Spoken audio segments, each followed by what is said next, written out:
person who gets things done. Except when she announces that she is a proud mom, and I guess she's not a progressive. I am excited about really getting into the debate with Senator Sanders. It is great to be against the law after you vote for the law. He has voted with the gun lobby. Enough is enough. So I hope we keep it on the issues. We were told that my opponent was the inevitable nominee. She doesn't appear quite so inevitable today. So much at stake in this election. So you guys ready for a radical idea? The Democratic Candidates Debate, live from the University of New Hampshire. Here now, Rachel Maddow and Chuck Todd.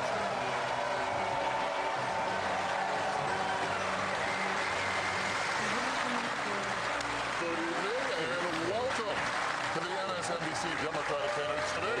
We are super excited to be here at the University of New Hampshire tonight. This is the first time that Hillary Clinton and Bernie Sanders have squared off exactly like this. Face to face, just one-on-one, just the two of them. And neither party has seen this yet. These candidates are both running for the Democratic nomination, but they are very different from each other when it comes to what matters most and how they would go about the job of being president. Our job tonight is to draw out those differences so you, the voters, can understand them and be fully informed. And we do hope that the candidates will take this opportunity to show us the distinctions, show us the differences between them. That's the whole reason that we're here tonight. We're not here for talking points. We're to learn about the difference between the candidates. And with that, let's get going. Please join us in welcoming Secretary Hillary Clinton and Senator Bernie Sanders.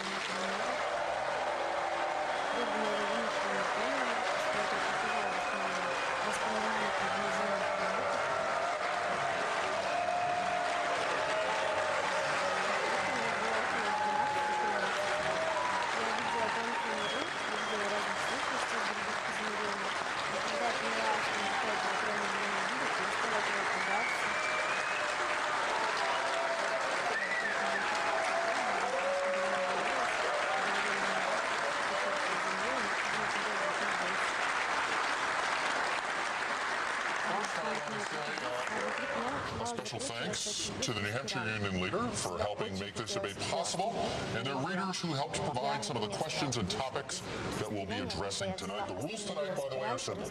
90 seconds for answers, 30 seconds for follow-ups and rebuttals. And with that, that's it. We're going to begin with 60-second opening statements from each of the candidates. And as agreed to in advance by the two campaigns, we are going to begin tonight with Senator Sanders. Rachel, thank you very much. Millions of Americans are giving up on the political process. And they're giving up on the political process because they understand the economy is rigged. They are working longer hours for low wages. They're worried about the future of their kids. And yet, almost all new income and wealth is going to the top 1%. Not what America is supposed to be about. Not the fairness that we grew up believing that America was about. And then sustaining that rigged economy is a corrupt campaign finance system undermining American democracy, where billionaires, Wall Street, corporate America, can contribute unlimited sums of money into super PACs and into candidates. Our job together is to end a rigged economy, create an economy that works for all, and absolutely overturn Citizens United, one person, one vote. That's what American democracy is about. Thank you, Senator. Secretary Clinton. Well, I'm happy to be here in New Hampshire for this debate as we move toward the primary on Tuesday. I believe that America has the opportunity to once again live by our values, live up to our values in the 21st century. But I think that America can only do that if Americans can succeed. And there are lots of reasons why Americans today are feeling left out and left behind. Yes, of course, the economy has not been working for most Americans. Yes, of course, we have special interests that are unfortunately doing too much to rig the game. But there's also the continuing challenges of racism, of sexism, of discrimination against the LGBT community, of the way that we treat people as opposed to how we want to be treated. I believe that we can get back on the right track, that I want to imagine a country where people's wages reflect their hard work, where we have health care for everyone and where every child gets to live up to his or her potential. I'm fighting for people who cannot wait for those changes, and I'm not making promises that I cannot keep. All right, let's get started. Secretary Clinton, last night you cited the Concord Monitor when you said of Senator Sanders that, quote, it's very hard to see how any of his proposals could ever be achievable. So please tell us why you think if he's elected president on a platform promising things like free public college and universal health care that he cannot achieve those things. Well, let me start by saying that Senator Sanders and I share some very big progressive goals. I've been fighting for universal health care for many years, and we're now on the path to achieving it. I don't want us to start over again. I think that would be a great mistake to once again plunge our country into a contentious debate about whether we should have and what kind of system we should have for health care. I want to build on the progress we've made, go from 90% coverage to 100% coverage. And I don't want to rip away the security that people finally have. 18 million people now have health care. Pre-existing conditions are no longer a bar. So we have a difference. I also believe in affordable college, but I don't believe in free college, because every expert that I have talked to says, look, how will you ever control the cost? What I want to do is make sure middle-class kids, not Donald Trump's kids, get to be able to afford college. I want to get the economy going again. It's not just enough. И так получилось, что кукол сделали тоже по образу и подобию утонченных девушек. I teach people to change their diets in order to help prevent disease. Walden 1930.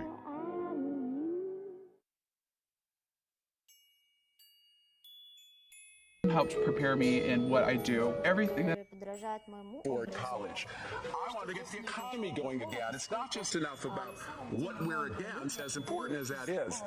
I have a plan to create new jobs, manufacturing, infrastructure, clean energy jobs that will make us the 21st century clean energy superpower. I also want to make sure small businesses can start and grow again. And of course, I believe in raising the minimum wage and equal pay for work. But the numbers just don't add up from what Senator Sanders has been proposing. That's why all of the independent experts, all of the editorial boards that have vetted both of us have concluded that it is just not achievable. Let's go down a path where we can actually tell people what we will do. A progressive is someone who makes progress. That's what I intend to do. Thank you, Secretary. Senator Sanders, so just explain how you've spent nearly 2 decades in Congress and haven't gotten any of these things passed. Why do you think, as president, you'll be able to achieve big new programs? Well, I haven't quite run for president before.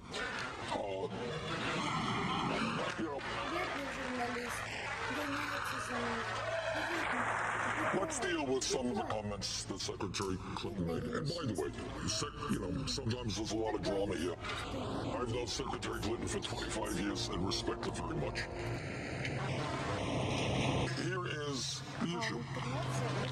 Every major country on earth, whether it's the UK, whether it's France, whether it's Canada, has managed to provide health care to all people as a right, and they are spending significantly less per capita on health care than we are. So I do not accept the belief that the United States of America can't do that. I do not accept the belief that the United States of America and our government can't stand up to the rip-offs of the pharmaceutical industry, which charge us by far the highest prices in the world for prescription drugs. Number two, in the economy today, everybody understands that we need a well-educated workforce. This is 2016. When we talk about public education, it can no longer be K through 12th grade. I do believe that public colleges and universities should be tuition-free. Well, how do we pay for that? It's an expensive proposition. I do believe that we should substantially lower student debt in this country, which is crushing millions of people. We pay for it, in my view, by a tax on Wall Street speculation. The middle class bailed out Wall Street in their time of need. Now it is Wall Street's time to help the middle class. If I could just follow up on that.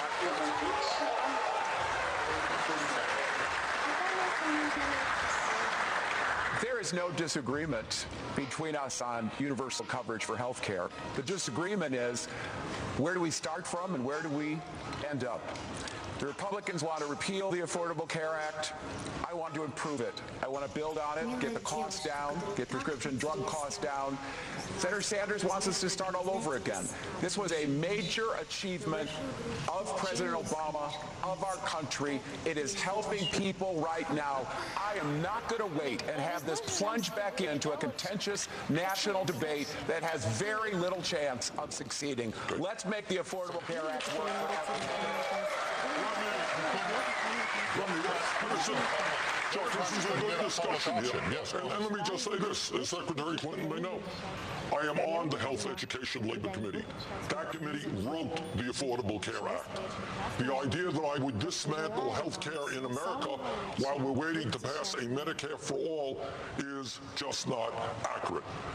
The Affordable Care Act has clearly, as Secretary Clinton made the point, done a lot of good things. But what it has not done is dealt with the fact that we have 29 million people today who have zero health insurance. We have even more who are underinsured with large deductibles and co-payments, and prescription drug prices are off the wall. So I do believe that in the future, not by dismantling what we have here, I helped write that bill, but by moving forward, rallying the American people, I do believe we should have health care for all. All right, thank you both, Rachel. Secretary Clinton,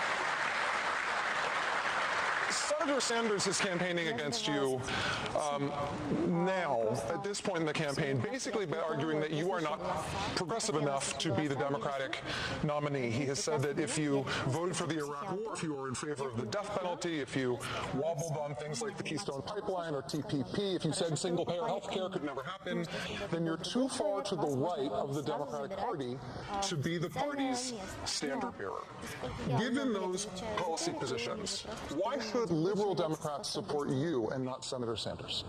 Well, because I am a progressive who gets things done, and the root of that word, progressive, is progress.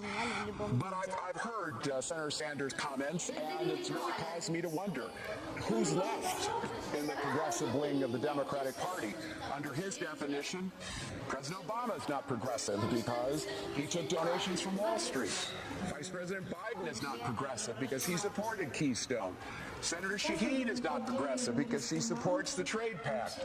Even the late, great Senator Paul Wellstone would not fit this definition because he voted for DOMA.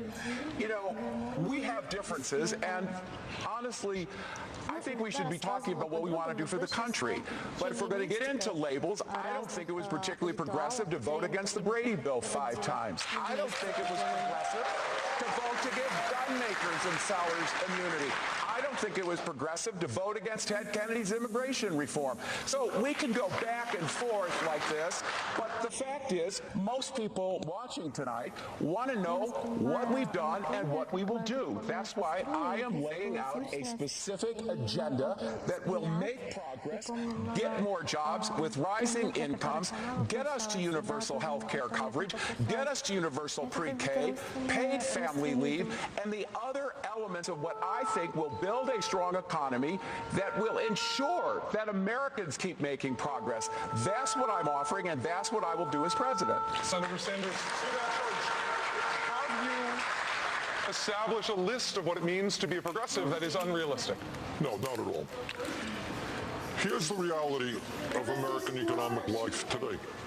The reality is that we have one of the lowest voting turnouts of any major country on То earth. есть человек засыпает и попадает в другую реальность. Он абсолютно четко знает, что это сон, и понимает, что он может делать все. We can see, hear, and move about as well as experience other sensations familiar to us. But do our capabilities end there? There is something out there that has forever altered human history and culture. Something we know nothing about.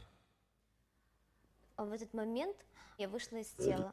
Я вышла в астрал спонтанно. И когда я That вернулась, may have я one of the поняла, lowest что voting это тот turnouts of any major country on earth because so many people have given up on the political process. The reality is that there has been trillions of dollars of wealth going from the middle class in the last 30 years to the top 1/10 of 1%. The reality is that we have a corrupt campaign finance system which separates the American people's needs and desires from what Congress is doing. So to my mind, what we have got to do is wage a political revolution where millions of people have given up on the political process, stand up and fight back, demand a government that represents us and not just a handful of campaign contributors. Now, all of the ideas that I'm talking about, they are not radical ideas. Making public colleges and universities tuition free. That exists in countries all over the world, used to exist in the United States. Rebuilding our crumbling infrastructure and creating 13 million jobs by doing away with tax loopholes that large corporations now enjoy by putting their money into the Cayman Islands and other tax havens. That is not a radical idea. What we need to do is to stand up to the big money interests and the campaign contributors. When we do that, we can in fact transform America. Thank you, Senator. On a comment that Secretary Pence said, Senator, President Obama has not called for abolishing the death penalty. President Obama is for the big Asian trade deal known as TPP. And just yesterday you said you can't be both a moderate or a progressive, but you can't be both. Is President Obama, in your judgment, based on these policy positions, a progressive? Let me just pick up on this point. This whole discussion began because I commented, not making an overall evaluation about the secretary. She was in Ohio, I think, in September or November. And she got up and said something like, I have been, I'm paraphrasing, I have been criticized because people think I'm a moderate. Well, I am a moderate. That's where this came from. Wasn't me paraphrasing. It is what she said. And all that I said is nothing wrong with being a moderate. But you can't be a moderate, you can't be a progressive. In terms of President Obama, I think if we remember where this country was 7 years ago, 800,000 jobs being lost every month, $1.4 trillion deficit, the world's financial system on the verge of collapse. I think that President Obama, Vice President Biden, and the Democratic leadership in the House and the Senate have done a fantastic job. We are in much better shape today than we were 7 years ago, although my Republican colleagues seem to have forgotten where we were 7 years ago. That's the fact. But we still have a very long way to go. Do I think President Obama is a progressive? Yeah, I do. I disagree with him on a number of issues, including the trade agreement. But yes, I think he has done an excellent job. Well, Chuck, if I could, in the very first debate, I was asked, am I a moderate or a progressive? And I said, I'm a progressive who likes to get things done, and cherry-picking a quote here or there doesn't change my record of having fought for racial justice, having fought for kids' rights, having fought against the kind of inequities that fueled my interest in service in the first place, going back to my days in the Children's Defense Fund. It certainly didn't stop me from taking on the drug companies and the insurance companies before it was called Hillary Care. It was called, before it was called Obamacare, it was called Hillary Care because we took them on. And we weren't successful, but we kept fighting, and we got the Children's Health Insurance Program. Every step along the way, I have stood up and fought and had the scars to prove it. So, again, I think it's important I understand Senator Sanders is really trying to distinguish himself. I understand that. That's what you do in campaigns. But at the same time, let's not be in I think, an unfair way, making an accusation or making an attack about where I stand and where I've always stood.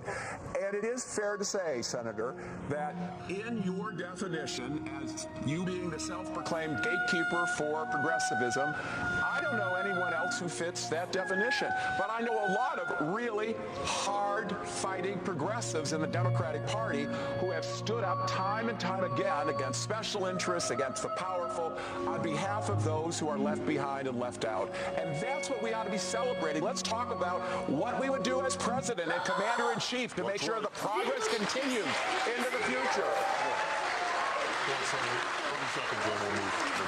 That's right. I mean, instead of arguing about definitions, let's talk about what we should do. And one of the things we should do is not only talk the talk, but walk the walk. I am very proud to be the only candidate up here who does not have a super PAC, who's not raising huge sums of money from Wall Street or special interest. I am enormously proud. Never believed it would happen, that we have raised 3.5 million individual contributions averaging $27 apiece. That is what the political revolution means. Thank you. Senator Sanders, as a Vermonter, you have almost a home state advantage here in New Hampshire. But back home, across the border, you also have a long history of running against Democrats as a third-party candidate for governor, for Senate, for Congress. In 1988, your candidacy as a third-party candidate arguably cost the Democrats a congressional seat and sent a Republican instead. How can you lead the Democratic Party nationally when you have not been a member of the Democratic Party until very recently? Well, Rachel, actually, that wasn't accurate. In 1988, the Republican did win, I believe, by 3 points. I came in second. It was 34-31, I think 19 for the Democrat. In that race, the Democrat was the spoiler, not me. And it is true.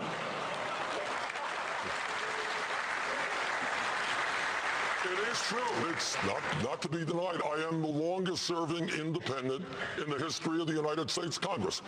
People of Vermont sent me to Washington as an independent. That is true. But on the other hand, there was a giant made by men. 1945. Not from flesh and bone, but bricks and mortar, paper and ink. Its eyes couldn't see, its heart couldn't beat. It was too big to fail, and too big to succeed. This is the beginning of a bankless world. Don't bank. SoFi. When I was in the House for 16 years, I caucused with the Democrats. In the Senate for 9 years, caucused with the Democrats, of course.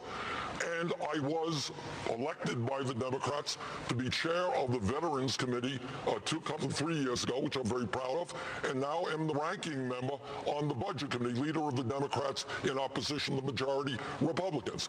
I am running for president as a Democrat, and if elected, not only do I hope to bring forth a major change in national priorities, but let me be frank, I do want to see major changes in the Democratic Party. I want to see working people and young people come into the party in a way that doesn't exist now. And you know what? I want a 50-state strategy so the Democratic Party is not just a party of 25 states.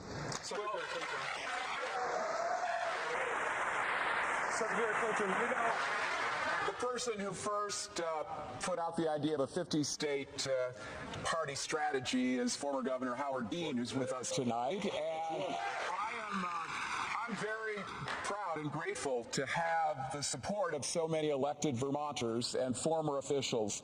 Two former governors, the current governor, the current other senator. I really appreciate that. And I think it's because they've worked with me.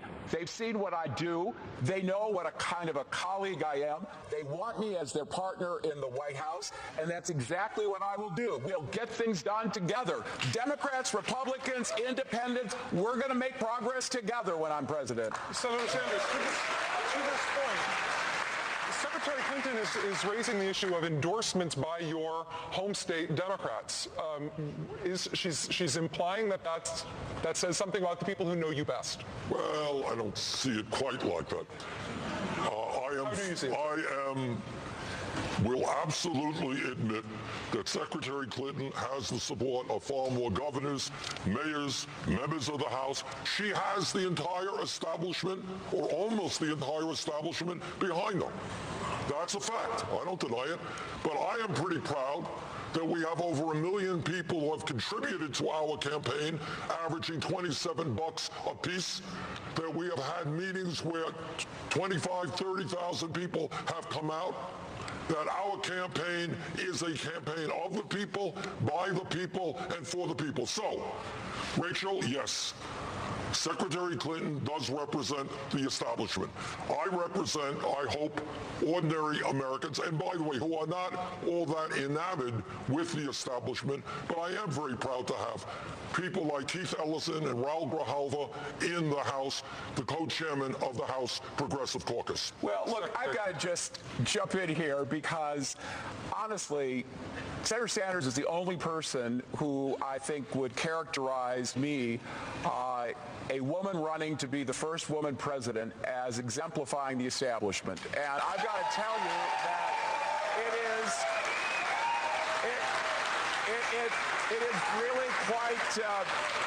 is really quite amusing to me. People support me because they know my life's work, they have worked with me, and many have also worked with Senator Sanders. And at the end of the day, they endorse me because they know I can get things done. I am not going to make promises I can't keep.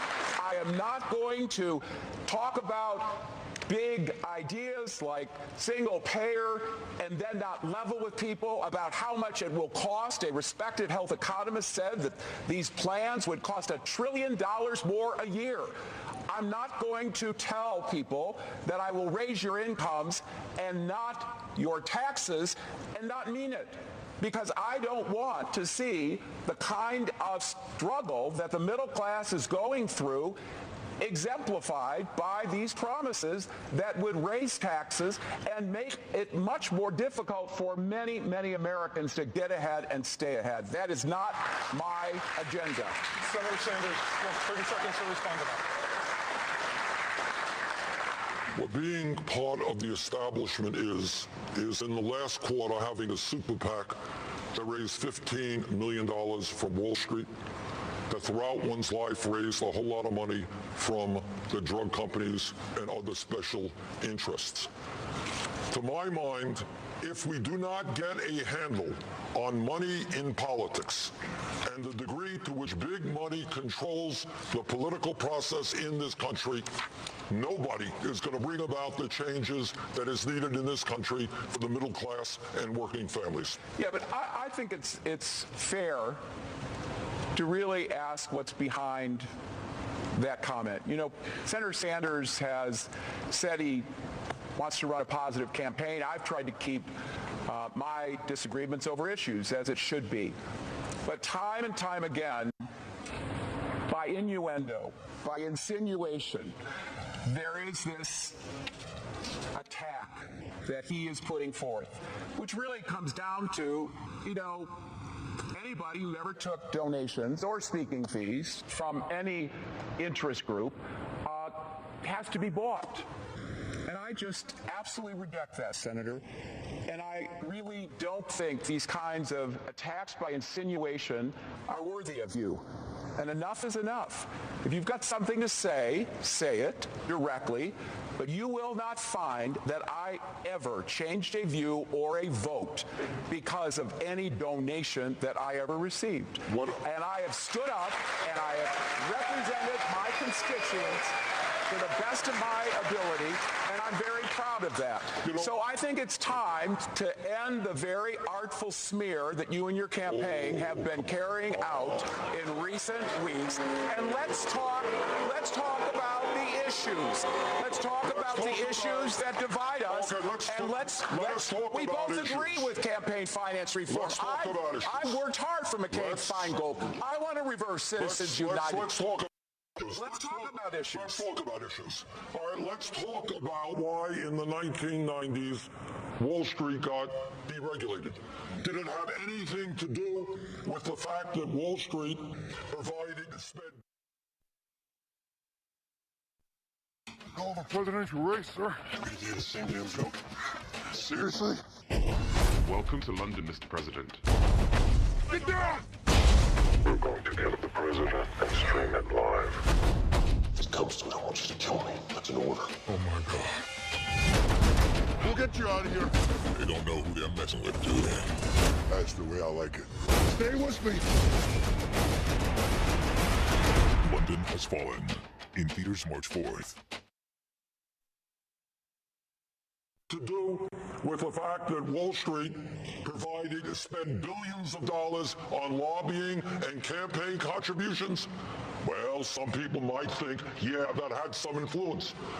Let's ask why it is that we pay by far the highest prices in the world for prescription drugs, and your medicine can be doubled tomorrow, and there's nothing that the government can do to stop it. You think it has anything to do with the huge amounts of campaign contributions and lobbying from the fossil fuel industry? Let's talk about climate change. Do you think there is a reason why not one Republican has the guts to recognize that climate change is real and that we need to transform our energy system? Do you think it has anything to do with the Koch brothers and ExxonMobil pouring huge amounts of money into the political system? That is what goes on in America.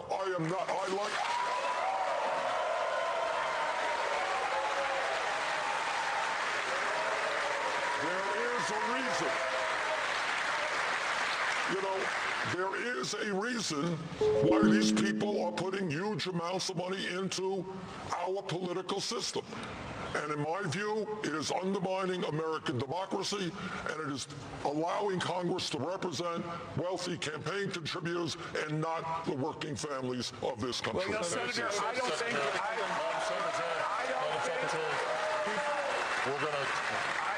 you can find any person in political life today who has been subjected to more attacks and had more money spent against her by special interests, among whom you have named a few, than I. And I'm proud of that. You know, when I took on the drug companies and the insurance companies for universal health care coverage, they went after me with a vengeance. Today, you've got hedge fund billionaires aligned with Karl Rove running ads against me to try to get Democrats to vote for you. I know this game. I'm going to stop this game. But while we're talking about votes, you're the one who voted to deregulate swaps and derivatives in 2000, which contributed to the over-leveraging of Lehman Brothers, which was one of the culprits that brought down the economy. So I don't know. I'm not impugning your motive because you voted to deregulate swaps and derivatives. People make mistakes, and I'm certainly not saying you did it for any kind of financial advantage. What we've got to do as Democrats, is to be united to actually solve these problems. And what I believe is that I have a better track record and a better opportunity to actually get that job done. That's what this election should be about. 30 seconds, and then I think, as Secretary Clinton knows, there is nobody who fought hard. I was on the House Financial Committee at that time. I heard the arguments coming from Democrats and Republicans, Robert Rubin, Alan Greenspan, about how great an idea it would be if we did away with Glass-Steagall and if we allowed investor banks and commercial banks and big insurance companies to merge. Go to YouTube today, look up Greenspan Sanders. Listen to what I told them then. I helped lead the effort against deregulation. Unfortunately, we lost that. The result was the worst financial disaster since the Great Depression. Thank you both. Senator Sanders, Secretary Clinton, obviously we've touched a nerve. We're going to be back with more on this subject and much more right after this. Stay with us. Okay.